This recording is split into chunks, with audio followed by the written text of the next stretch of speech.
Little moral kid story. गौरैया का बड़ा विचार एक शांत से जंगल में, जो हरे भरे पहाड़ियों के बीच बसा हुआ था, एक छोटी गौरैया रहती थी जिसका नाम पिप था।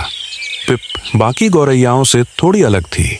जहां दूसरी गौरैयाएं अपना दिन खाने की तलाश में या उड़ते हुए बिताती थीं, पिप ऊंचे पेड़ की डाल पर बैठकर दुनिया को देखती और सोचती थी कि चीजों को बेहतर बनाने का कोई तरीका कैसे हो सकता है। एक साल जंगल में अजीब मौसम आने लगा। गर्मी बहुत सूखी थी और तूफान पहले से ज्यादा तेज हो गए थे। इन तूफानों ने कई पक्षियों के घोंसले उजाड़ दिए और गौरैया भी इससे अछूती नहीं रही। हर गौरैया अलग अलग पेड़ों पर अपना घोंसला बनाती थी, लेकिन तेज हवाओं में उनके घोंसले उड़ जाते थे और उन्हें बार बार नए सिरे से बनाना पड़ता था। एक शाम पिप ने अपनी पड़ोसी गौरैया टिली को देखा। वह तूफान के बाद अपने घोंसले को फिर से बनाने की कोशिश कर रही थी। पत्ते और टहनियां जो उसने इकट्ठा की थीं, पूरे जंगल में बिखर गए थे। यह देखकर पिप का दिल भर आया। उसने सोचा, ये बार बार ऐसा नहीं हो सकता। उस रात पिप के दिमाग में एक विचार आया। अगर सभी गौरैया एक साथ एक बड़े और मजबूत पेड़ पर अपने घोंसले बनाएं, तो क्या होगा? एक ही पेड़ में बने घोंसले तूफान का सामना कर सकते हैं और सबको सुरक्षा दे सकते हैं।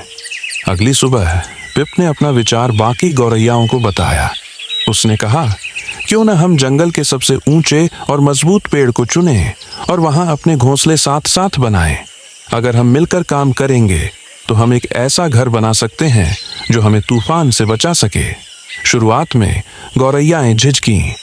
एक बूढ़ी गौरैया बोली, हमने हमेशा अपने अपने घोंसले बनाए हैं, अब इसे बदलने की क्या जरूरत है?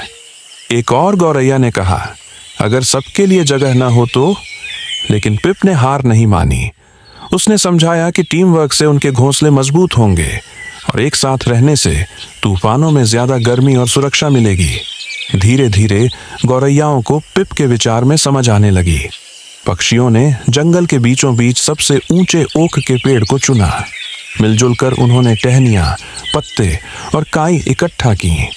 कुछ गौरैयाएं घोंसले बुनने में माहिर थीं, तो कुछ मजबूत सामग्री ढूंढने में।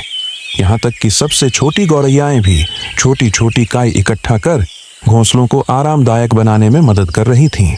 कुछ दिनों में गौरैयाओं ने उस ओक के पेड़ को एक अद्भुत घर में बदल दिया।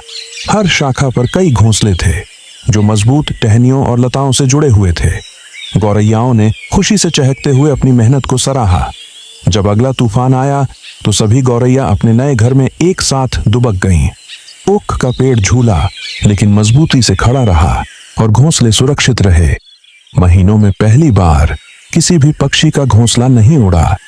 गौरैयाओं ने खुशी से पिप का धन्यवाद किया। टिली मुस्कुराते हुए बोली, हम साथ में ज्यादा मजबूत हैं। उस दिन से जंगल की गौरैयाएं हमेशा टीम बनाकर काम करने लगीं। उन्हें यह समझ आ गया था कि एकता और सहयोग हर तूफान का सामना कर सकते हैं। नैतिक शिक्षा। एकता और सहयोग में शक्ति है। Like, share, subscribe for more interesting stories.